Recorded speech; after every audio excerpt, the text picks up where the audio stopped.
दोस्तों, हम सब के लाइफ में एक कॉमन प्रॉब्लम है, चिंता। सुबह उठते ही दिमाग चलता है आज क्या होगा। लंच के टाइम हम सोचते हैं क्या मैंने सब ठीक किया। रात को नींद आने से पहले पता नहीं कल क्या होगा। लगता है जैसे हमारी लाइफ एक एंडलेस वरी लूप में फंस गई है। सोचिए, आपके दिमाग में हर समय कल क्या होगा, लोग क्या सोचेंगे, पता नहीं मेरी लाइफ कब ठीक होगी, यही चलता रहता है।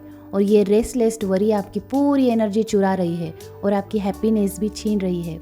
आप सोते वक्त, खाते वक्त, हर पल बस सोचते ही रहते हैं, अगर ये हुआ तो क्या होगा, वो हुआ तो कैसा होगा।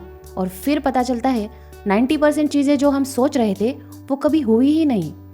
आज मैं आपको बताने वाली हूँ एक ऐसी किताब की कहानी जिसने लाखों लोगों को सिखाया है कि कैसे आप चिंता को छोड़कर खुश रह सकते हैं। तो आज की बुक का नाम है how to stop worrying and start living by Dale Carnegie. दोस्तों, स्वागत है आपका टर्निंग पेजेस चैनल पर, जहां हम दुनिया की बेहतरीन किताबों से सीख लेकर आपकी ज़िंदगी आसान और खुशहाल बनाने की कोशिश करते हैं।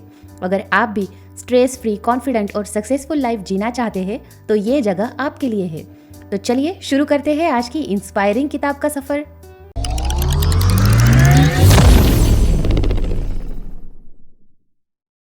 दोस्तों, आखिर चिंता क्यों होती है? हमारी जिंदगी में चिंता यानी वरी एक नेचुरल ह्यूमन रिएक्शन है, लेकिन ये प्रॉब्लम तब बनती है जब हमारी चिंता हमारे माइंड को कंट्रोल करने लगती है। इसके कुछ कारण होते हैं, जैसे नंबर 1, फ्यूचर की अनसर्टेनिटी।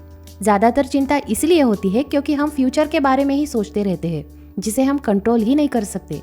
हम सोचते हैं अगर ये हुआ तो क्या होगा, अगर मैं फेल हो गया तो, अगर मेरी हेल्थ खराब हो गई तो। लेकिन सच्चाई तो ये है कि हम कभी पूरी तरह फ्यूचर को प्रेडिक्ट कर ही नहीं सकते। नंबर 2, कंट्रोल खोने का फियर। हम चाहते हैं कि सब कुछ परफेक्ट रहे। हमारा माइंड बार बार सोचता है क्या होगा अगर चीज़ें मेरे एक्सपेक्टेशन के हिसाब से नहीं हुई। यही फियर हमें स्ट्रेस और एंजाइटी में डाल देता है। एक एग्जाम्पल से समझते हैं। अनीता, जो एक यंग प्रोफेशनल थी, वो एक मल्टीनेशनल कंपनी में काम करती थी। उसके पास हर दिन मल्टीपल टास्क और मीटिंग्स होती थी। हर सुबह उसका दिमाग यही रिपीट करता था, अगर मैं आज सब नहीं कर पाई तो क्या होगा, पता नहीं बॉस मेरे बारे में क्या सोचेंगे। एक लेवल पे जाके उसका स्ट्रेस इतना बढ़ गया कि वह ज़्यादा काम करने की बजाय प्रोकास्टिनेट करने लगी। फिर उसने एक मेथड अपनाया, आज केवल मैं वही काम करूँगी जो मैं कंप्लीट कर सकती हूँ। फ्यूचर की चिंता मैं छोड़ दूँगी। उसने एक प्रायोरिटी लिस्ट बनाई और स्टेप बाय स्टेप फोकस करना शुरू किया। धीरे धीरे उसका मन शांत होने लगा और परफॉर्मेंस भी इम्प्रूव हुआ और अंदर से वो सेटिस्फाई रहने लगी। तो इससे हम बस ये सीख सकते हैं कि चिंता सिर्फ तब बढ़ती है जब हम फ्यूचर की पॉसिबिलिटीज़ को ओबेस करते रहते हैं। जब हम अपने माइंड को आज तक सीमित रखते हैं तो स्ट्रेस कम हो जाता है और हम प्रोडक्टिव होकर और कॉन्फिडेंटली काम करने लगते हैं। इमेजिन कीजिए, आप गार्डन में बैठे हैं और आपने एक शैडो देखी। आपकी आँख कहती है अरे ये कोई स्नेक तो नहीं। आप डरने लगते हैं, लेकिन जब आप पास जाकर देखते हैं तो पता चलता है वो एक रस्सी थी। इसी तरह हमारी चिंता भी अक्सर हमें इमेजिन प्रॉब्लम से ही होती है। चीज़ें इतनी बड़ी नहीं होती जितना हम सोचते हैं। ज़्यादातर वरी सिर्फ इमेजिनेशन में है। जब आप इसे समझेंगे तो माइंड ऑटोमेटिकली काम होने लगेगा। पहला स्टेप यही है, आप खुद को बार बार याद दिलाएं, सबसे ज़्यादा मेरी वरी सिर्फ थॉट्स में है, रियलिटी में नहीं। चलो तो टेंशन खत्म करने के कुछ गोल्डन रूल्स समझ लेते हैं।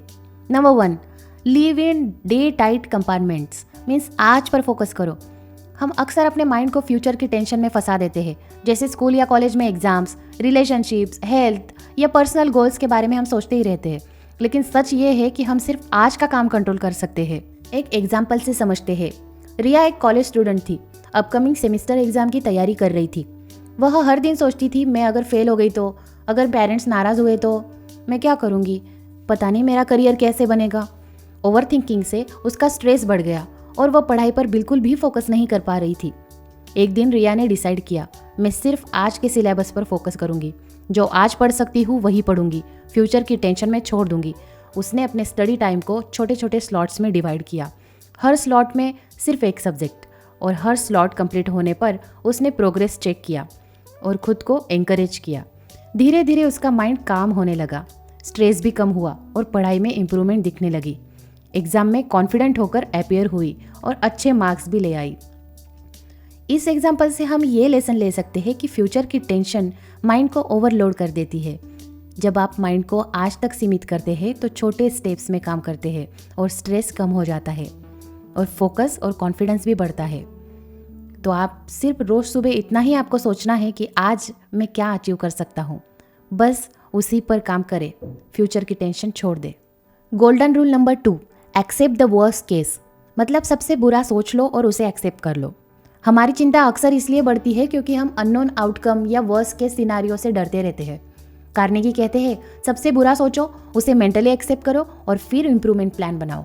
एक्सेप्ट करने से माइंड काम होता है और सॉल्यूशन फोकस्ड बनता है। इसी को हम अर्जुन के एग्जाम्पल से समझते हैं। अर्जुन एक मिडिल एज मैन, अपनी हेल्थ रिपोर्ट्स को लेकर बहुत स्ट्रेस था। डॉक्टर ने बताया उसका ब्लड शुगर और ब्लड प्रेशर हाई है। अर्जुन लगातार सोचता था, अगर मेरी हेल्थ और भी बिगड़ गई तो क्या मैं किसी सीरियस इलनेस को फेस करूंगा। चिंता इतनी बढ़ गई कि वह प्रॉपर स्लीप भी नहीं ले पा रहा था। खुद को और वीक महसूस करने लगा। फिर उसने डिसाइड किया कि वह वर्स्ट केस सिनारियो एक्सेप्ट करेगा। उसने खुद से कहा, अगर मेरी हेल्थ बिगड़ गई तो क्या हो जाएगा, मैं डॉक्टर के पास जाऊंगा, उनके गाइडेंस को फॉलो करूंगा और सब मैनेज कर लूंगा। अभी पैनिक होने से कुछ फ़ायदा नहीं।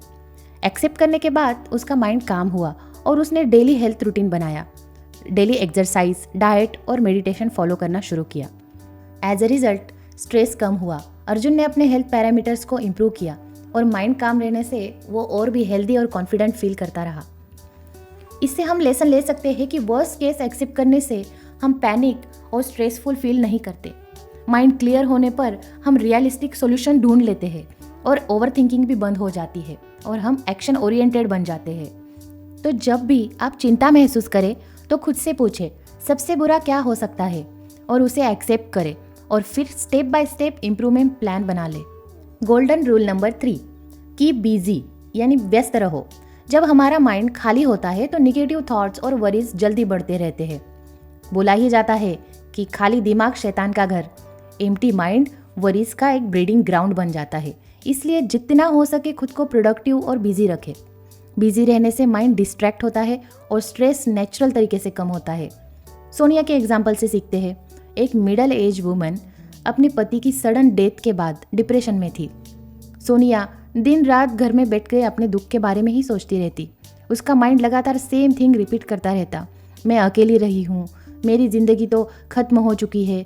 और धीरे धीरे उसका स्ट्रेस और सैडनेस बढ़ने लगी।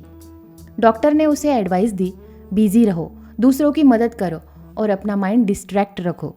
सोनिया ने डिसाइड किया कि वह अपने ग्रीफ में फंसने की बजाय अपने लाइफ में कुछ मीनिंगफुल करेगी। उसने लोकल ऑर्फनेज में बच्चों को पढ़ाना शुरू किया। बच्चों के साथ समय बिताने से उसका फोकस बदल गया और सैडनेस धीरे धीरे कम होने लगी।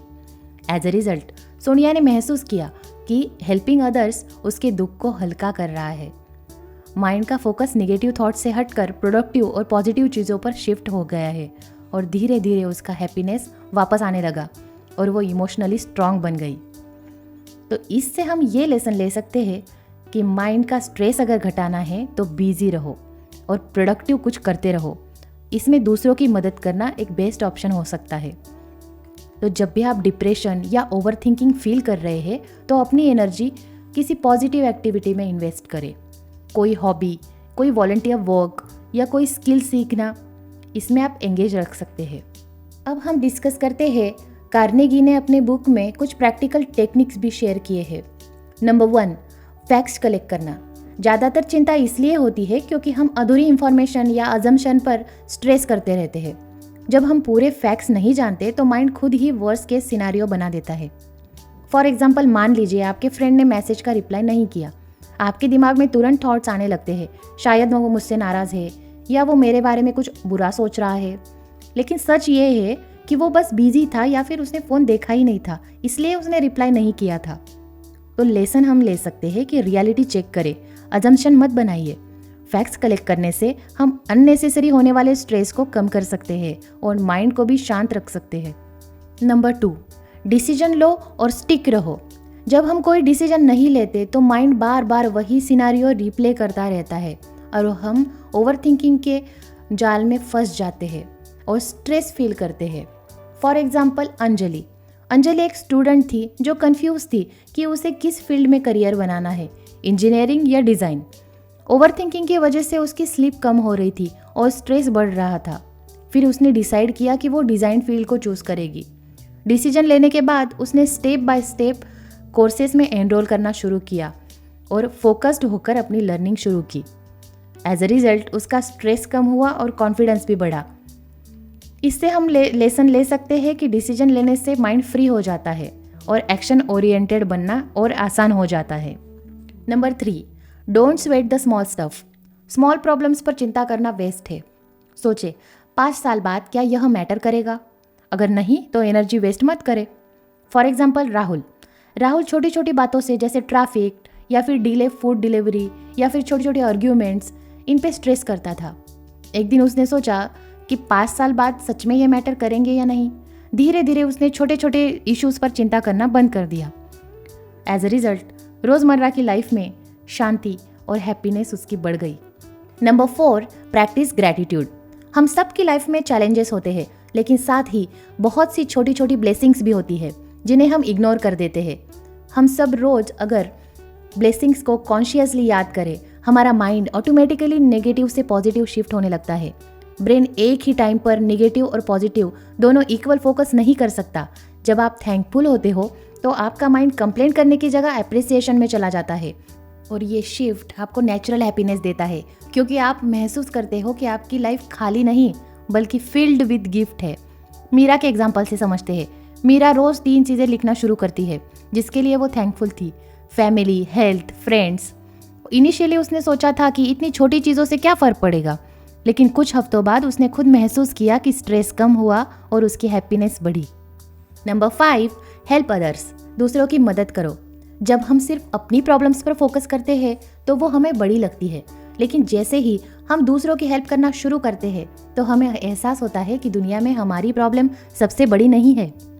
हेल्पिंग से माइंड ऑटोमेटिकली डिस्ट्रैक्ट होता है और हमें एक सेंस ऑफ पर्पस मिलता है। हाँ, मैं किसी की लाइफ में वैल्यू ला रहा हूँ। यही फीलिंग हमें नेचुरल हैप्पीनेस देती है। रमेश के एग्जाम्पल से सीखते हैं। रमेश एक मिडिल एज मैन, जॉब खोने के बाद वो डिप्रेशन में चला गया था। वो दिन भर सोचता रहता था कि मेरी लाइफ तो अब खत्म हो गई, अब मेरा क्या होगा। एक दिन उसके पड़ोसी ने उसे रिक्वेस्ट किया कि वो उनके बच्चों को फ्री ट्यूशन दे दे। रमेश ने स्टार्ट कर दिया। धीरे धीरे बच्चों की प्रोग्रेस देखकर उसे खुशी मिलने लगी। अब वो कहने लगा, शायद मैंने जॉब खोई लेकिन अब दूसरों की ज़िंदगी में मैं वैल्यू दे रहा हूँ। टीचिंग ने न सिर्फ उसका डिप्रेशन कम किया बल्कि उसे एक नया पर्पस भी दे दिया। हैप्पीनेस सिर्फ एक बड़ा इनकम या फैंसी लाइफस्टाइल से नहीं आती। छोटी छोटी हैबिट्स अपनाने से भी हमारी लाइफ स्ट्रेस फ्री और हम जेन्युइनली हैप्पी रह सकते हैं। अब हम डिस्कस कर लेते हैं हैप्पीनेस की 5 हैबिट्स। Number 1, be yourself. दूसरों की नकल मत करो। ज़्यादातर लोग दूसरों की लाइफस्टाइल, थिंकिंग या सक्सेस को देखकर कंपेयर करने लगते हैं। इससे डिससैटिस्फैक्शन और स्ट्रेस बढ़ जाता है। तो अपनी यूनिक आइडेंटिटी को अपनाओ और दूसरों की नकल करना बंद करो। नंबर 2, एंगर और हेट्रेट छोड़ो। गुस्सा और नफरत सिर्फ आपके माइंड और बॉडी को हर्ट नहीं करता। इन्हें होल्ड करने से आपका स्ट्रेस और हेल्थ प्रॉब्लम भी बढ़ जाते हैं। तो आपको अगर मेंटल पीस और फोकस बढ़ाना है तो आपको गुस्सा और नफरत करना छोड़ना होगा। Number 3, smile. छोटी सी मुस्कान भी स्ट्रेस कम कर सकती है, चाहे वो आर्टिफिशियल भी क्यों ना हो। ब्रेन में हैप्पी हार्मोन्स रिलीज करती है। नंबर 4, रिलैक्स करना सीखो, माइंड और बॉडी दोनों को। Deep breathing, meditation, light exercises आपके माइंड और बॉडी दोनों को काम कर देते हैं। बिजी लाइफस्टाइल में रिलैक्स रहना भी उतना ही ज़्यादा ज़रूरी है। नंबर 5, हर दिन को लास्ट डे मानकर जियो। लाइफ की रियल वैल्यू समझने के लिए हर दिन की कीमत समझो। छोटे छोटे मोमेंट्स में आपको हैप्पीनेस खोजना है। दोस्तों, अब आप समझ गए कि चिंता और स्ट्रेस हमारी लाइफ को कंट्रोल नहीं कर सकते अगर हम राइट माइंडसेट और सिंपल टेक्निक्स अपनाएं। जैसे प्रेजेंट में जियो, वर्स्ट केस एक्सेप्ट करो, बिजी रहो, स्मॉल थिंग्स एंजॉय करो एंड ग्रैटिट्यूड को अपनाओ। ये छोटे छोटे चेंजेस आपके माइंड को काम करेंगे और आपकी लाइफ को ट्रूली हैप्पी और स्ट्रेस फ्री बनाएंगे।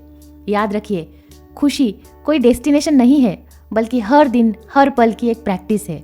स्माइल, रिलैक्स और खुद को अलाउ करें कि आप आज को पूरी तरह से जी सके। अब मैं आपसे पूछना चाहती हूँ कि आपकी सबसे बड़ी चिंता क्या है और आज से आप कौन सी हैबिट शुरू करेंगे, कमेंट में ज़रूर बताएं और इस जर्नी को दूसरों के साथ शेयर कीजिए। अगर आपको ये वीडियो पसंद आया है तो लाइक और शेयर ज़रूर कीजिए और ऐसे ही वीडियोस देखने के लिए टर्निंग पेजेस चैनल को सब्सक्राइब करना ना भूलें। धन्यवाद।